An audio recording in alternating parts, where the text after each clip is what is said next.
So, Alec, you imply, what you're saying is that we're moving into a qualitatively different employment market, and that's led by new technology.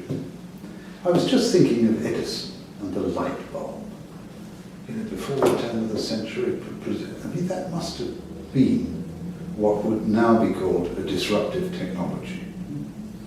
So, do you think we are getting a bit overtaken by this idea of everything's new and different, and we are living in such different times that no one has experienced these before? No, I think that there is lots of precedent for disruptive technology. As long as, the first time man created a tool, created a wheel, these were as disruptive technologies at the time as anything we've created since. What I think is changing is really the pace of change. So the fact that we are introducing new technologies of some consequence that are taking root very, very quickly, and then another one then follows it. I don't take the view that sort of the pre-internet days were prehistoric, and that the technology and the science that were developed then are somehow medieval. And I don't view our present day as something that is sort of touched by the finger of God as being the one moment in human history when innovation is at its greatest. But what I do believe is that we're in a period where things are happening rather quickly, and that's a function of a variety of different things, including, for example, connectivity. Whereas previously a relatively very small number of elites would have had access to advanced education, access to information, and the tools to do that, to do something with it. Today, a great education is still a relatively scarce resource, but it is comparatively much more abundant than it was, say, 100 years ago. So the number of people who could be inventors of some consequence is far greater today than 100 years ago. So, Alec, what advice would you give students here at the LSE? We have 4,500 undergraduates, 4,000 MSc students.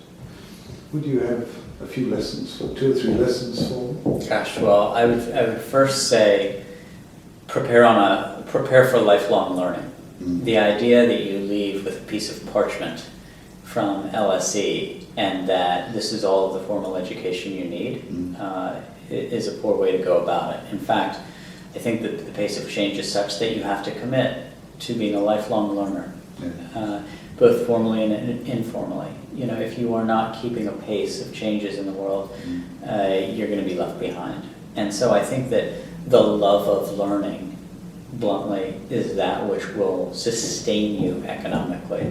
Another thing that I would say is recognize that we live in a world of 196 countries, and that the more expeditionary you are in your willingness to travel and work in different places, the better off you're going to be. Our economy is growing more global. Today's frontier economies are going to be tomorrow's developing economies. Today's developing economies are going to be tomorrow's developed economies.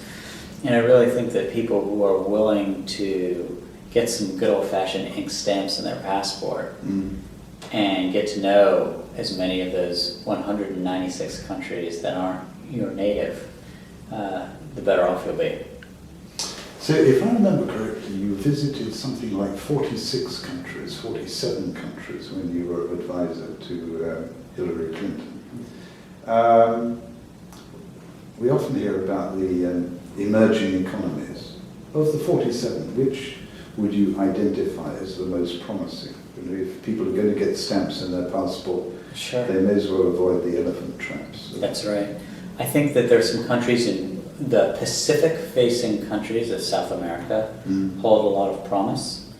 I think that there are some great opportunities sporadically through Southeast Asia. I think Indonesia, for example, I think is just at the beginning of realizing its potential. I also think that there are some more developed economies which are going to enjoy some substantial areas of growth because they are well positioned to compete in the industries of the future. South Korea, for example. South Korea is a relatively small country, 50 million people, but it actually produces more industrial and consumer robots than the 3 billion people who live in India, Russia, Africa, South America, and Central America combined. And if, say, artificial intelligence, robotics, and machine learning is going to become $1 trillion industry in the future, there's lots of reason to be optimistic about, say, South Korea. Yeah. Any other countries?